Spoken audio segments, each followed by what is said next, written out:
feels weird. Fuck, where do I start? This is my 2018 BMW M4 with a top mount single turbo kit. And I get a lot of questions on this car. How does it run? Like, what do you need? All that stuff. So this video is kind of for that. But first, I'll let you all know about the car. It's a 2018 comp. The miles are pretty low right now. I bought it with 23,000 miles and I ended up throwing the kit on around 5,000 miles later. So I don't really want to... Who's that? What am I even saying, dude? What the fuck am I doing? Scrap whatever I just said. Black sapphire metallic with secure orange interior.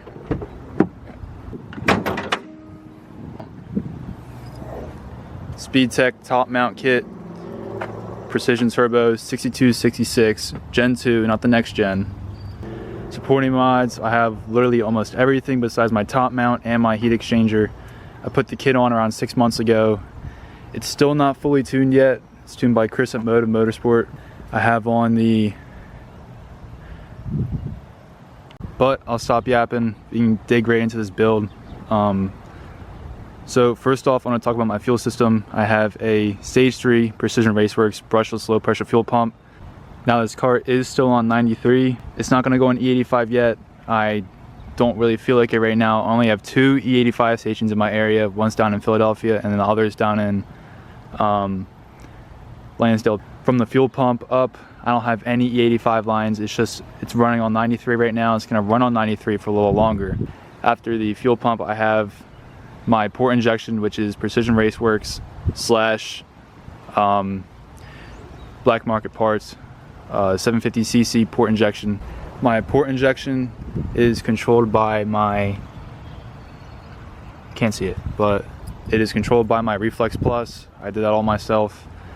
If you're thinking about wiring in your Reflex, trust me, it's not that hard. If you know what you're doing, if you know how to work on a car and have some basic electrical knowledge, it's not that hard. I struggled with it a little bit, but most of the stuff that I struggled with was dumb stuff like how do I take this top of the DME connector off.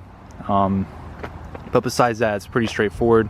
They have pretty good instructions. There were some things that I got stuck on, but I ended up figuring it out and it all works good. So that's it for my fuel system. For everything else, for the single turbo kit, I have a MMR 4-pin crank hub. I have a catch can. I don't really have any oil issues. My car doesn't burn oil or anything, so I'm not really worried at all. I have a Vargas Turbo Technologies crank bolt capture plate. You know, that's pretty much it. It's a really simple build. It's not fully tuned yet, so I've been kind of messing around with this car for the last 6 months. It hasn't really ran right. I haven't been able to really push this car yet.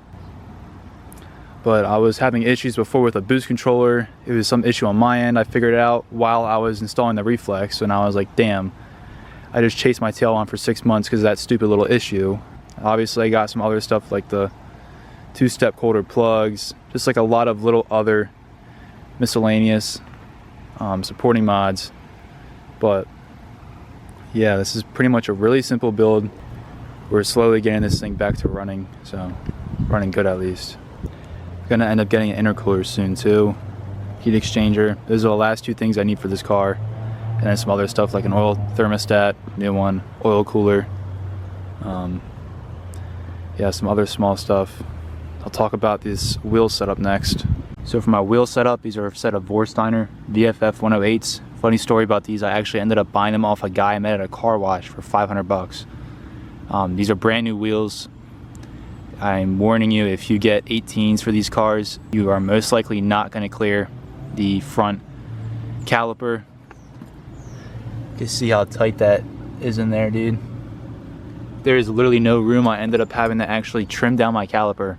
I just got a grinder, grinded it down a little bit, and then I managed to get them to fit. But anyways, these are 18s in the front, 18s in the rear. I am going to end up going to a smaller rear, most likely 17, just so I can fit a bigger tire. The car is on lowering springs right now. H&R Super Sports. It's got a pretty good stance to it.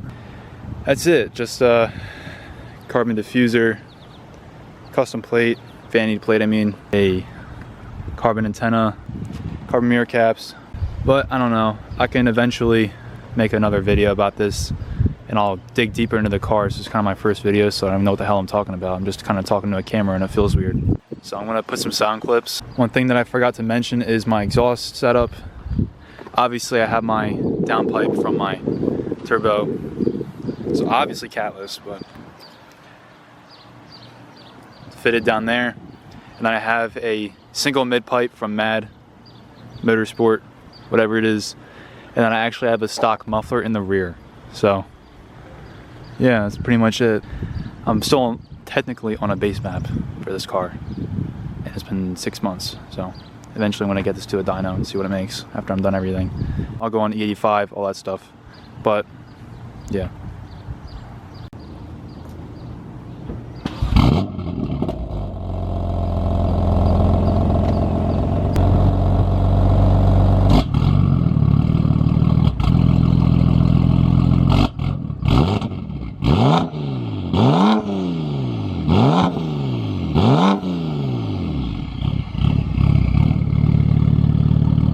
I have a lot of money dumped into this car. You know, before it was on Stage 2 Plus, blah, blah, blah, downpipes. So I'm not gonna forget that money, but this camera's about to die.